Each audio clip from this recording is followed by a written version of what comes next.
Chegando ao quinto domingo da Quaresma, é muito bonito nós podermos acompanhar esse itinerário gradual por meio do qual a Igreja nos educa a bem entendermos o caminho espiritual da Quaresma e o caminho para o qual ela nos prepara.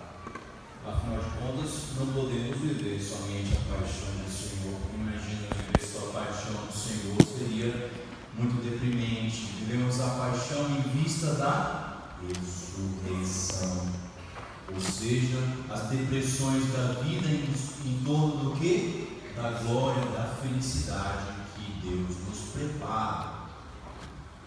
Mas eu falava de um itinerário.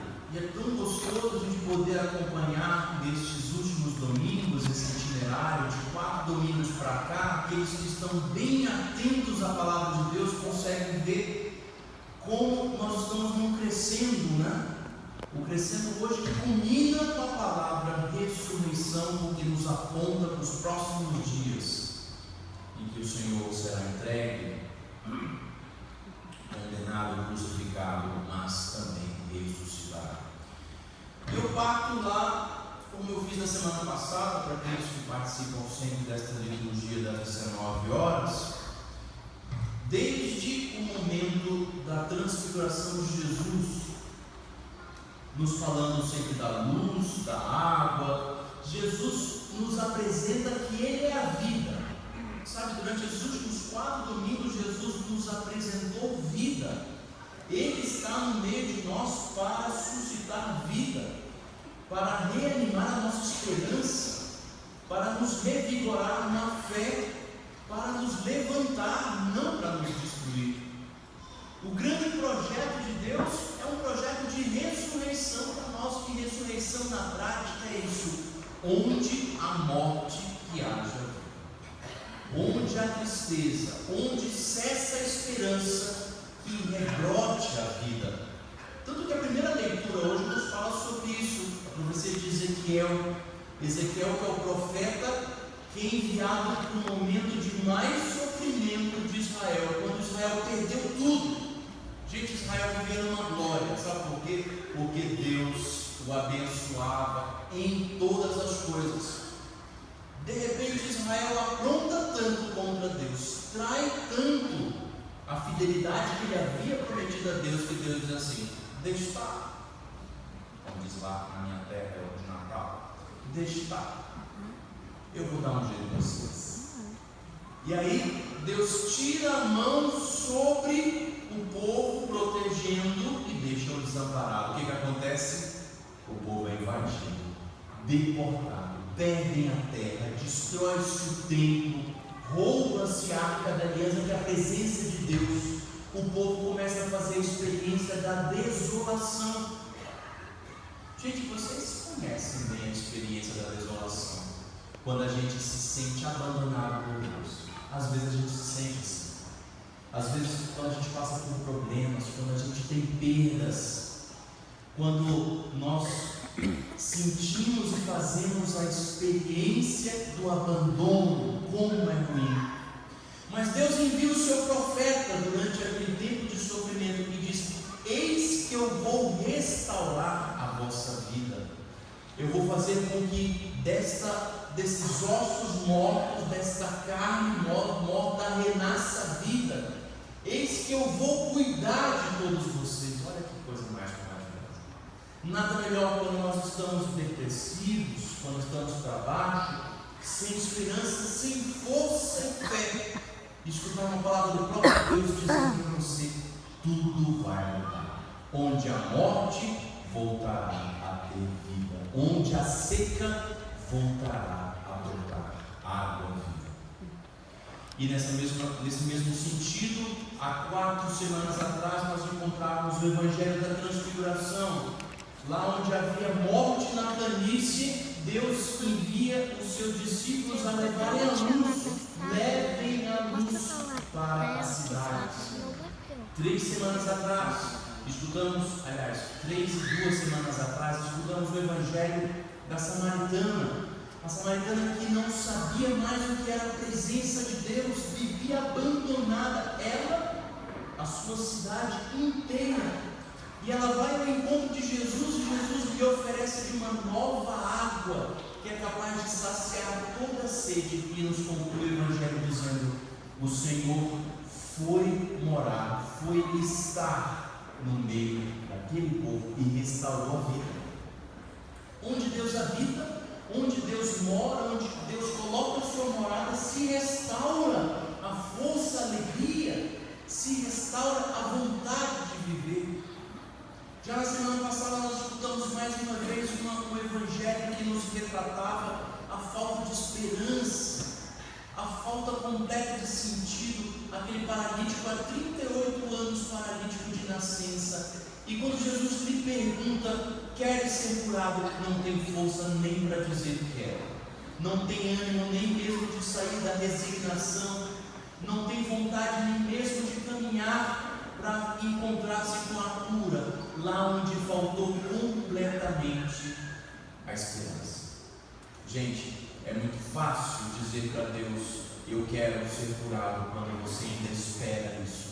Mas quando até isso você perde, é Deus que tem que vir ao nosso encontro. Bendito seja o nome do Senhor, que vai até o encontro daquele pobre, daquele que não tinha ninguém por ele, daquele que não tinha coragem de mudar de vida. E Jesus vai lá e diz: levanta-te, toma a tua cama e anda. Principalmente para isso, meus irmãos e irmãs, porque tem épocas da nossa vida, eu tenho certeza que cada um de nós já passou por isso, e que a gente não tem forças nem para andar. O que nós precisamos dessa hora? De um homem que seja o sinal de Deus para nossas vidas, do Senhor. A ressurreição é isso. O Senhor visita a nossa morte, o Senhor visita a nossa depressão, o Senhor visita a nossa falta de coragem, o Senhor visita as trevas que às vezes vêm sobre nós, sucumbem a nossa existência. Senhor, vem com a tua luz sobre nós, temos que pedir isso. E hoje a liturgia caminha no mesmo sentido da semana passada. Perguntaram para Jesus na semana passada: Senhor, por que este homem é assim? Este homem nasceu no pecado. Ora, é culpa dele, é pecado dele, ou foram os seus pais que pecaram? Não tem essa pergunta na semana passada? E qual é a resposta de Jesus? Jesus responde assim: não é nem culpa dele, nem culpa dos seus pais. Quem pecou? Nem ele, nem os seus pais. Esta situação foi permitida na sua vida para que se manifestasse a misericórdia de Deus. Viram a primeira pergunta nessa liturgia de hoje? Não caminhou no mesmo sentido, né? Jesus disse: esta doença não leva à morte, mas ela serve para a glória de Deus. Semana passada Jesus falou em misericórdia de Deus, agora ele já dá um passo adiante, ele fala da glória de Deus. A glória de Deus que se manifesta por meio da ressurreição dele mesmo.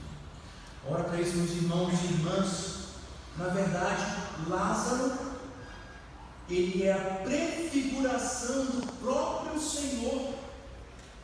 Que a morte de Jesus não serve para destruir a vida, senão para levar a glória de Deus. Imaginem vocês, caríssimos irmãos e irmãs, que todos nós aqui nos encontramos neste santuário cheio, que faltam até lugares, porque acreditamos na glória deste Filho do Homem. Nós não olhamos para um Senhor derrotado na cruz, não é verdade? Nós não somos adoradores de um Senhor crucificado, nós somos adoradores do Senhor da vida. Por isso que Jesus nos declara hoje, no ápice da quaresma: eu sou a ressurreição e a vida. Cessem as desesperanças, cessem os medos, cesse a escuridão, porque Ele está no meio de nós. Ora, caríssimos irmãos e irmãs, acompanhando um pouquinho no dia de hoje, como é bonita essa cena, né? Marta, Maria, Lázaro e Jesus. 4 personagens, na verdade 5 personagens, porque ali está também toda a igreja que assiste o Senhor. Marta é quem? ansiedade, a parte do desespero, a parte que entra em ânsia, em impaciência, que quer resolver as coisas na hora. Maria é o quê? É a parte da paciência, a parte da escuta, é a parte do silêncio, é a parte da introspecção. Muitas vezes Jesus, até no Evangelho de Marta e Maria, quando Jesus se encontra com Marta e Maria, Marta fala assim: Senhor, você vai deixar que Maria fique ali, ela me ajude? Ele diz: Marta, não posso te conceder esse teu pedido, porque você busca muitas coisas, mas uma só coisa é necessária. Jesus, ele não responde que coisa é esta. Curioso, né? Ele diz: uma só coisa é necessária, isso não será tirado de Maria. Que coisa é essa? Vamos colocar 2 pontinhos. O que é? A confiança em Deus. São 2 aspectos da nossa vida, Marta e Maria. O aspecto humano e o aspecto espiritual. Quando a gente se deixa levar, pelas situações da vida e entramos em desespero. Faz parte de nós ou não faz parte de nós? Nós não temos os nossos momentos, não temos altos e baixos da vida quando a gente se desespera, quando a gente acredita que não há refúgio, não há esperança, que de repente Deus se ausentou de nós. A parte da impossibilidade, quando a gente não acredita mais que Deus vai agir. E o outro lado? O lado da confiança, o lado de Maria. É o lado do silêncio, é o lado da escuta, é o lado da paciência, é o lado para onde Jesus quer que a gente conduza as nossas marcas. Conduz as suas marcas à confiança de Maria, à esperança de Maria, a crer. Caríssimos irmãos e irmãs, eu vou dizer uma coisa. Marta chegou até Jesus muito eufórica, muito desesperada. E mais, ela chegou em Jesus para dar uma senhora de uma carteirada. Jesus era amigo dela e disse: Jesus, vem correndo, porque você indo lá, você vai resolver o nosso problema. E ele era amiguinho deles. Né? E às vezes na nossa vida, a gente também pensa assim: mas Jesus, ele age de uma forma diferente. Ele não age pelas amizades, ele não age pelos primeiros contatos, ele age por algo que é maior.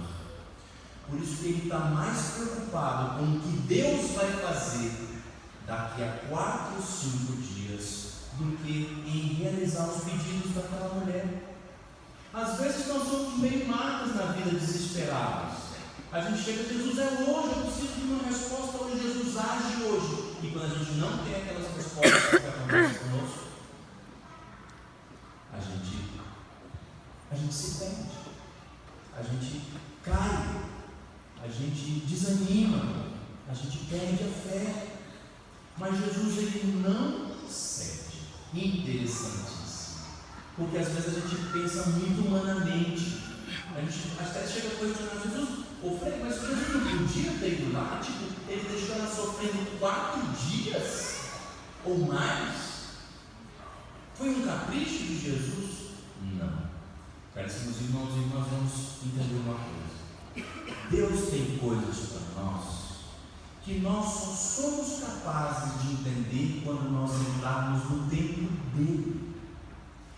Quando a gente pede para Deus entrar no nosso tempo e nos nossos desesperos, nós infringimos um projeto maior de Deus, em que talvez Deus queira manifestar uma grande glória dele na nossa vida, e a gente não entende que isso vai acontecer, mas é no tempo de Deus, não no nosso tempo, não na nossa hora. E às vezes, nos ensina a liturgia a partir da semana passada, às vezes é necessário passar em 38 anos até que se entenda o projeto de misericórdia de Deus. Assim aconteceu também na vida de Marta, uma outra Marta, Santa Marta, mãe de Santo Agostinho. Passou 30 anos rezando pela conversão do seu filho. Talvez muitas vezes nessa vida ela desesperou e disse: Senhor, nunca vai acontecer essa graça na minha vida. Eu vou morrer vendo meu filho se condenar. E de repente Deus age e transforma aquele grande pecador num grande teólogo, num grande santo. Caríssimos irmãos e irmãs, e só é possível nós entrarmos nesse mistério a partir do dom que Maria nos ensina. Qual é o dom que eu já falei? A confiança. Confiar e esperar no Senhor. Frei, mas esperar como? Esperar contra toda esperança? Sim. Aquela mulher que esperava viu seu irmão morrer. Aquela mulher que esperava viu seu irmão ser sepultado e mais, passaram-se 4 dias. Deixa eu explicar para vocês o que significam 4 dias.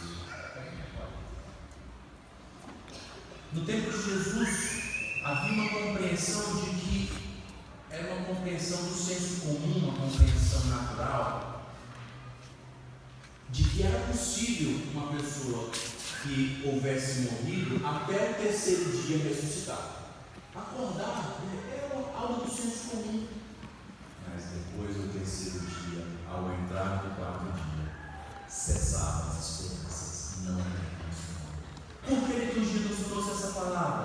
4 dias. E já tinham se passado 4 dias para dizer que, humanamente falando, não havia mais o que ser feito. Maria tinha que acreditar até mesmo quando já não havia mais o acreditável, já não havia mais o que esperar. E a pergunta que eu faço a vocês nesta hora: esperar em quem? Jesus falou para Marta: crês no Filho do Homem? Crês que eu posso fazer? Crês que eu posso ressuscitar o teu irmão? Ela disse: creio, Senhor. Eu sei que tu ressuscitarás no último dia e tudo mais. E Jesus ali nos dá a grande mensagem que eu gostaria que você levasse no seu coração. Esta mensagem de esperança para esta semana que está entrando. Eu sou a ressurreição e a vida. Eu posso realizar o impossível. Eu posso realizar a ressurreição na tua vida.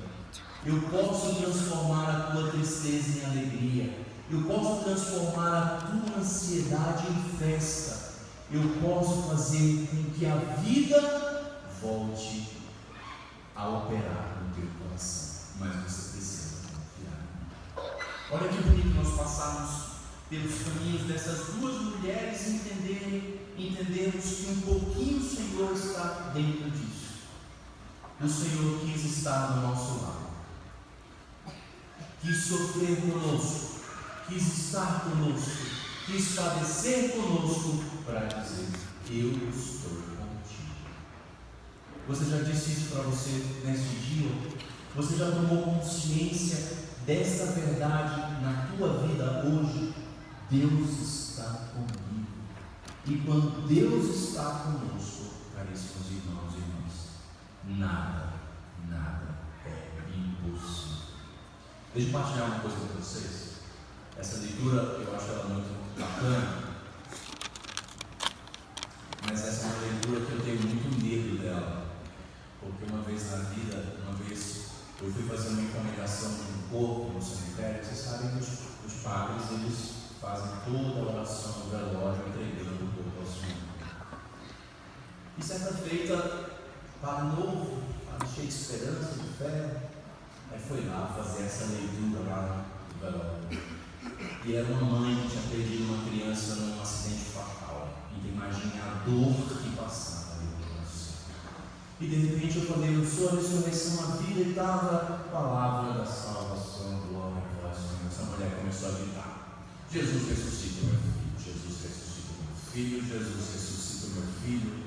E eu falei, comecei a pensar: Jesus ressuscita o meu filho, mas por favor, agora não, porque a gente vai ficar doido. Mas isso foi uma coisa que aconteceu na minha vida, mas para dizer o seguinte: Jesus, na verdade, Ele quer e Ele precisa que nasça em nós esta confiança, esta esperança, que você não vá para a sua casa descrente, sem fé, sem alegria. Ele quer nos ajudar em todas as circunstâncias da vida. faça com que a vontade de Deus aconteça no teu tempo. Desde que Deus toque no teu coração e você diga isso para Ele: Senhor, concede ao meu coração força e sabedoria para que eu entenda o teu tempo, mas que também, quando chegar o teu tempo, eu reconheça. E ali eu posso estar atento para que eu perceba que a tua graça, a tua salvação, a ressurreição, o teu milagre está acontecendo na minha vida e na minha casa.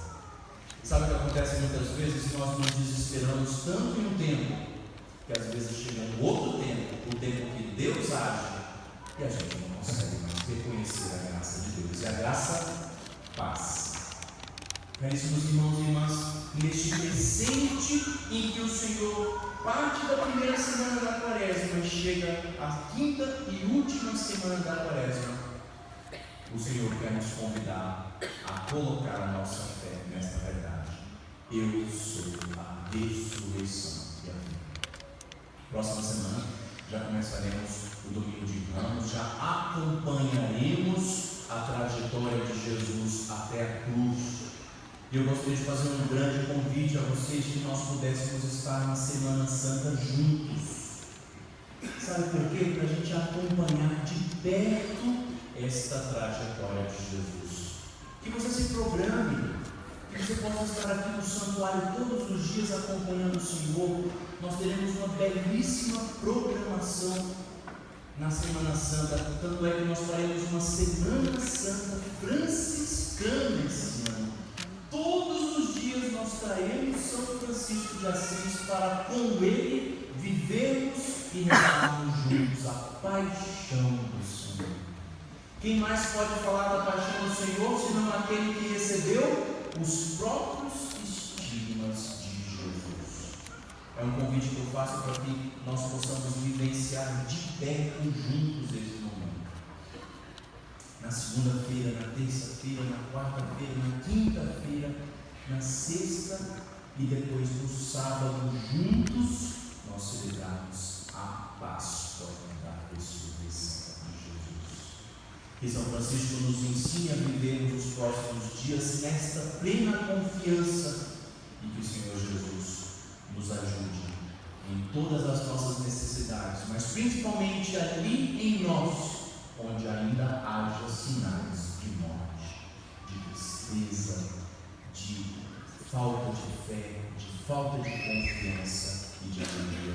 O Senhor ressuscite no meio de nós. Que assim seja. Amém. Creio em Deus.